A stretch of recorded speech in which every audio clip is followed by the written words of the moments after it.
कोल्हापूर महानगरपालिकेच्या स्थायी महिला बालकल्याण समिती सभापती पदाची निवड प्रक्रिया पार पडली। या निवडीनंतर स्थायी समिती सभापती शारंगधर देशमुख आणि महिला बालकल्याण समिती सभापती अनुराधा खेडकर यांनी आजच कार्यालय प्रवेश केला। कोल्हापूर महानगरपालिकेच्या स्थायी समिती सभापती पदाच्या निवडणुकीत काँग्रेसचे शारंगधर देशमुख यांनी तर महिला बालकल्याण समिती सभापती निवडणुकीत राष्ट्रवादी काँग्रेसच्या अनुराधा खेडकर यांनी बाजी मारली। निवडीनंतर लगेचच राष्ट्रवादी काँग्रेसच्या आमदार सुमनताई पाटील आणि सोशल वेलफेअर ऑर्गनायझेशनच्या अध्यक्षा प्रतिमा सतेज पाटील यांच्या उपस्थितीत स्थायी समिती सभापती शारंगधर देशमुख यांनी कार्यालयात प्रवेश केला। यावेळी आमदार सुमनताई पाटील, प्रतिमा सतेज पाटील यांच्यासह उपस्थितांनी शारंगधर देशमुख यांचं अभिनंदन केलं।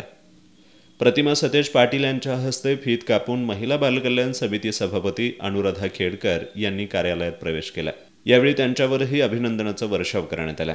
यावेळी महापौर सरिता मोरे, उपमहापौर भूपाल शेटे, प्राध्यापक जयंत पाटील, शिवसेनेचे गटनेते नियाज खान, महेश सावंत, आदिल फरास, राजेश लाटकर, डॉक्टर संदीप नेजदार, सचिन चव्हाण यांच्यासह नगरसेवक तसंच प्रीती देशमुख, सूरज देशमुख, आनंदराव खेडकर, सचिन खेडकर यांच्याबरोबर देशमुख आणि खेडकर कुटुंबीय तसंच दोन्ही पदाधिकाऱ्यांचे समर्थक उपस्थित होते।